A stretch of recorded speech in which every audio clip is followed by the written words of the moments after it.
Hello friends, welcome again to our channel target teach. आज के इस वीडियो में सीटेट प्रीवियस ईयर पेपर को सॉल्व करेंगे एक्सप्लेनेशन के साथ। आज का हमारा वीडियो जो है वो हिंदी भाषा प्रथम को लेकर रहेगा। सीटेट में जब आप भाषा चूज करते हो तो आपको दो भाषाएं चूज करनी होती है, जिसमें आपको 20 जो है ऑप्शंस मिलते हैं। उनमें से आप first language Hindi, English, Sanskrit, Marathi, Gujarati जो भी आपका सब्जेक्ट रहे, जो भी आपकी भाषा रहे वो ले सकते हो।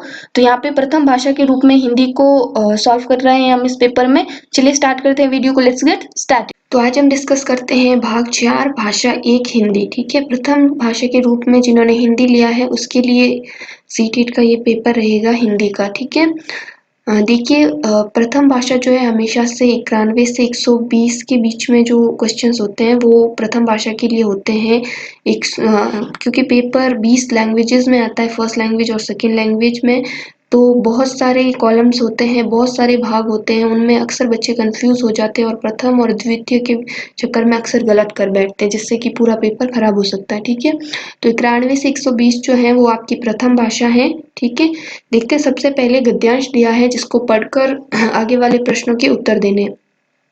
तो देखिए, गद्यांश को पढ़ने का सही तरीका यही है कि एक बार आप सबसे पहले थोड़ा सा प्रश्नों को देख लें, फिर गद्यांश पढ़े, ताकि जहाँ जहाँ वो शब्द आए जो प्रश्नों में दिया हुआ है वो आसानी से आप पकड़ पाए। ठीक है, तो सबसे पहले हम थोड़ा सा प्रश्नों को देख लेते हैं कि अनुच्छेद के आधार पर हमें किस पर सर्वाधिक ध्यान देने की जरूरत है। ठीक है, थोड़ा सा उदाहरण देख लेते हैं। ठीक है, विज्ञान, कला, किशोरावस्था, बाल्यावस्था, फिर अनुच्छेद के अनुसार गणित, भूगोल, इतिहास आदि विषय हैं। मतलब तर्क प्रदान है, भाव प्रदान है, कला प्रदान है, बोध प्रदान है। ठीक है, फिर नेक्स्ट है ज्ञान विज्ञान को बहुत अधिक महत्व देने के कारण समाज में उन्नति कर रहा है, समाज में विभाजन हो रहा है, व्यक्ति सर्जन की राह पर है या व्यक्ति विध्वंस की राह पर है। ठीक है, फिर देखिए किशोरावस्था तार्किकता की प्रधान भाव के अभाव में पतन का रास्ता अपना रही है, ज्ञान का, प्रगति का या कर्म का। ठीक है, इनमें से कौन सा शब्द जो है भिन्न है, ये तो सारे जो है आगे व्याकरण पे है। तो इतना ही है, इतने में से हम पहले गद्यांश पढ़ लेते हैं फिर देखते हैं। ठीक है, सबसे पहले आधुनिक शिक्षा का नतीजा हमने देख लिया है। हमने उस शिक्षा का नतीजा भी देख लिया जिसमें विकसित विज्ञान का सबसे महत्वपूर्ण स्थान है, जिसके कारण व्यक्ति का कहीं भी या कितना भी मिलने के बावजूद तृप्ति नहीं होती।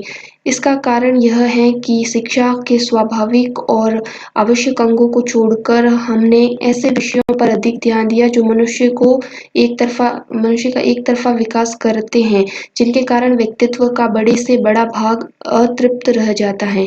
बाल्यावस्था में भी कला शिक्षा को अभी तक उचित स्थान नहीं मिला है। जहाँ मिलता भी है वहाँ बच्चा 11-12 वर्ष का होते ही उसके शिक्षा क्रम में से कला प्रवृत्तियों को निकाल दिया जाता है। ऐसा ही हर्बर्ट रीड ने कहा है।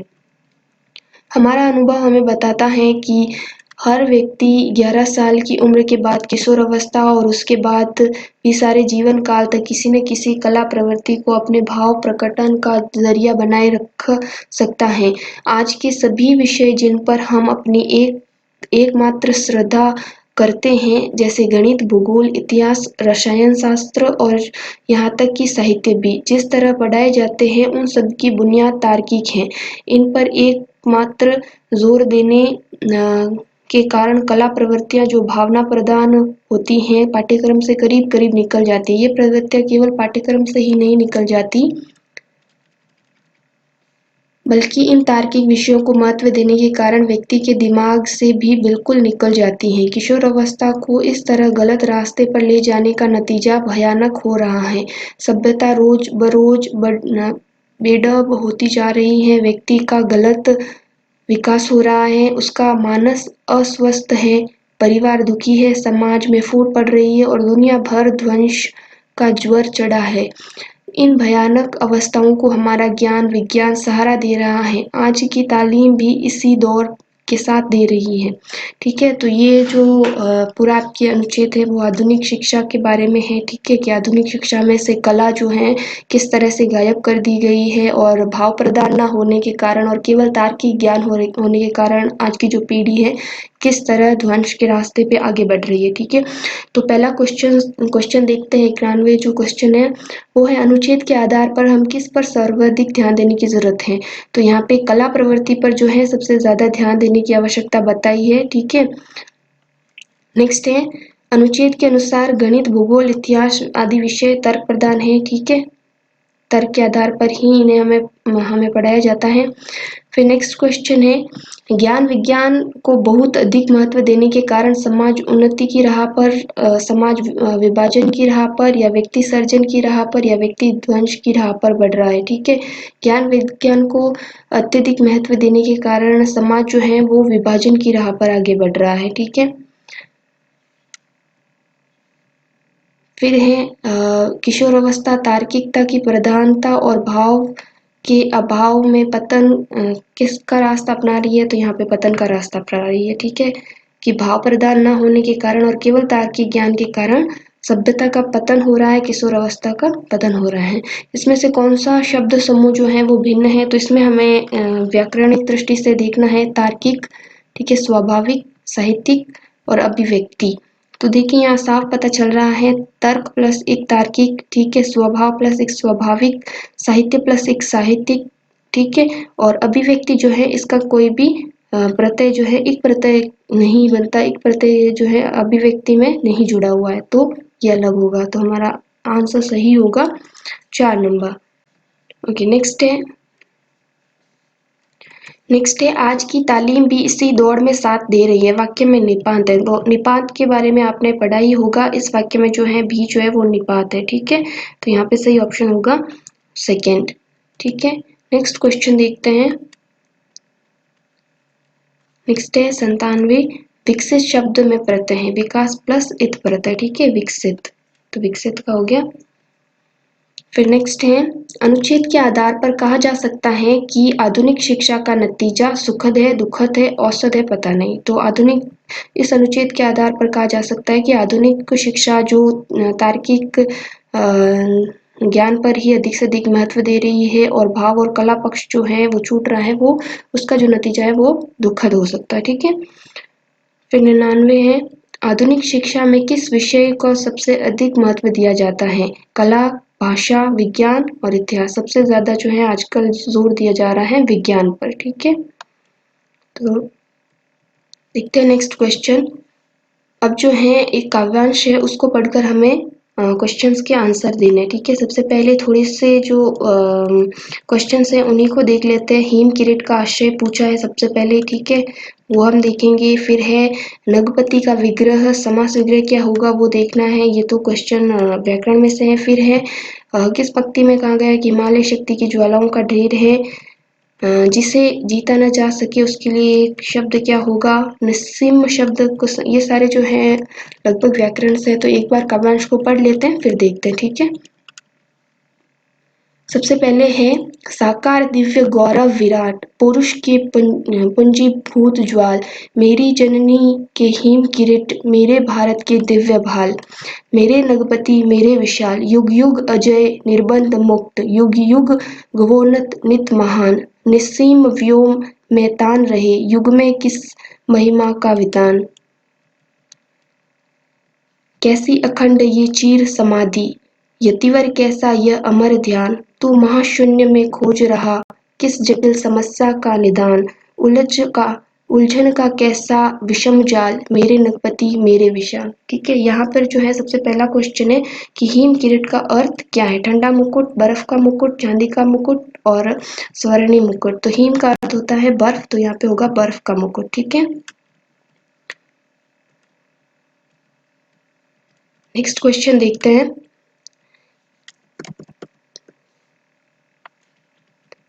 नेक्स्ट क्वेश्चन है, नगपति का विग्रह और समास होगा। ठीक है, नगपति में जो है कौन सा समास और कौन सा विग्रह है। तो नगपति होगा रत्नो नग का पति तत्पुरुष, ये नहीं है।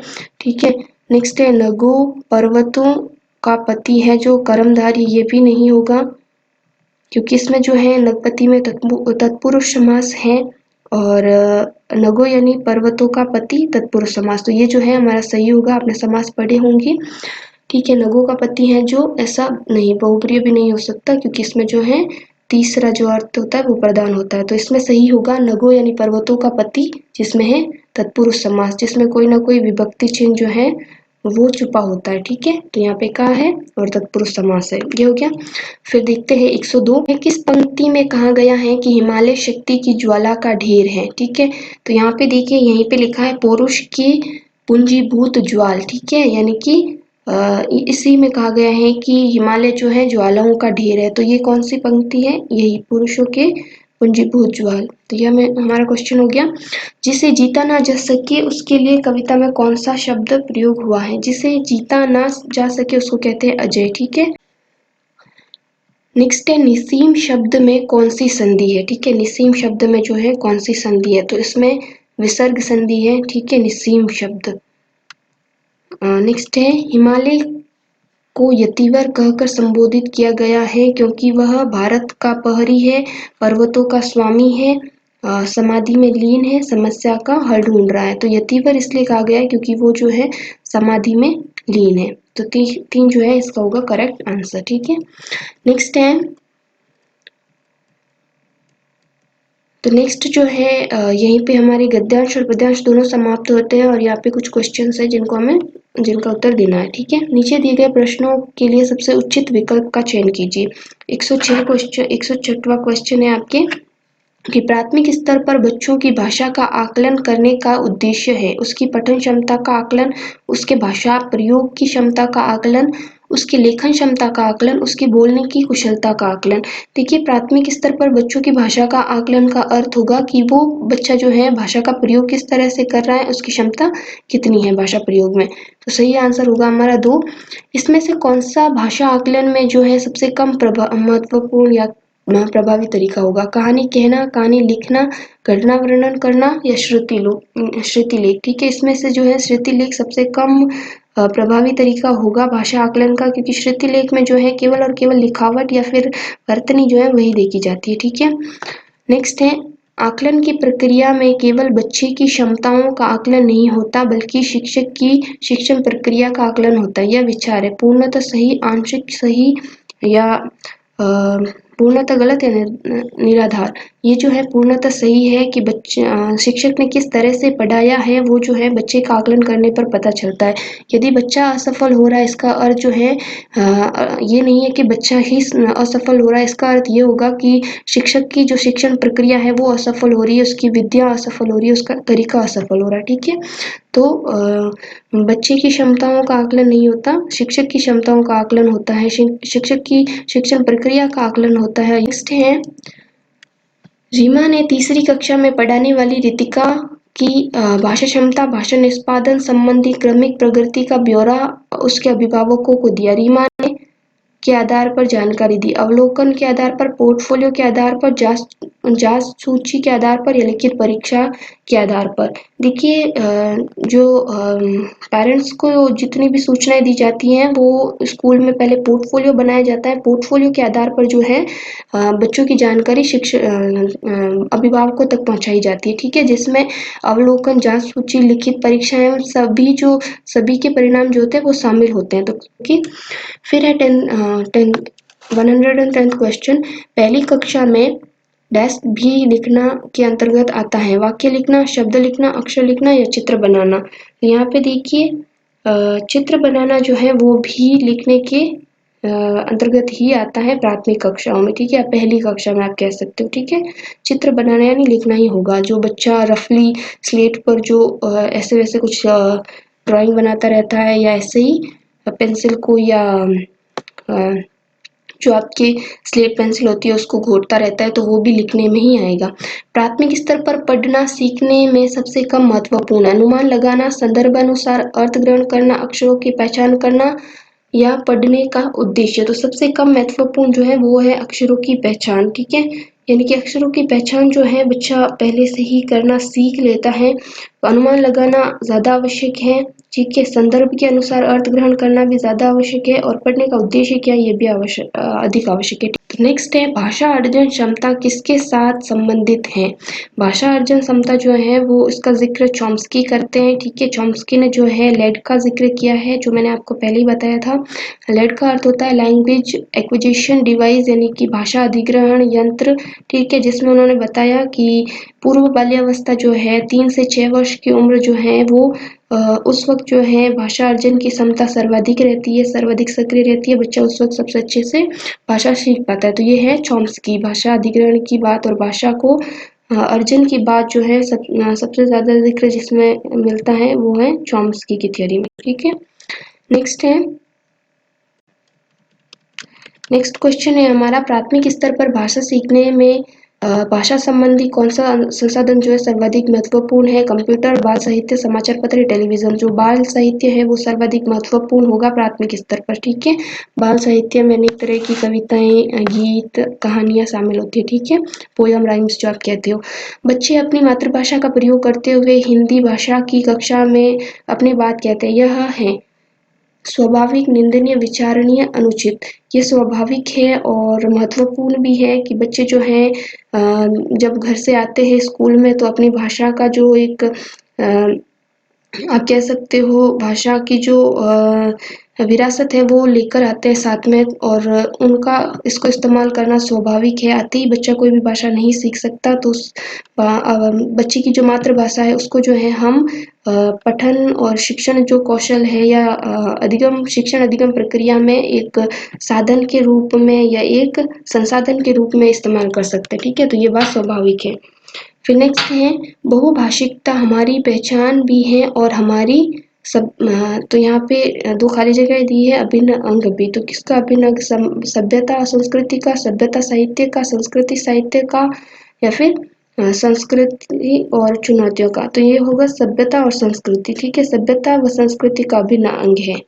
ठीक है, नेक्स्ट क्वेश्चन है प्राथमिक स्तर पर पाठ्य पुस्तकों में कार्टून, भाषण, विज्ञापन आदि बच्चों के भाषा क्षमता में करते हैं क्या सहायक है, बाधक है, निरर्थक है, उपयोगी है? तो सहायक है। ठीक है, बहुत सारे प्राथमिक कक्षा में पाठ्य पुस्तकों में जो कार्टून दिए हुए हैं, भाषा विज्ञापन जो दिए हुए होते हैं वो बच्चों की भाषा अर्जन क्षमता में या भाषा को ग्रहण करने में सहायक होते हैं। ठीक है, नेक्स्ट क्वेश्चन देखते हैं।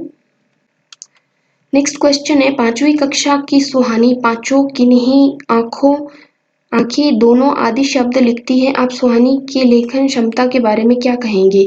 वह अनुनासिक चिन्ह का प्रयोग बिल्कुल नहीं जानती, वह अनुनासिक चिन्ह के प्रयोग के प्रति सजग है, वह अनुनासिक चिन्ह के प्रयोग के प्रति लापरवाह है, वह अनुनासिक चिन्ह के नियम का अति सामान्यकरण करती है। देखिए, बिल्कुल नहीं जानती नहीं कह सकते, क्योंकि अगर नहीं जानती तो वो प्रयोग करती भी नहीं।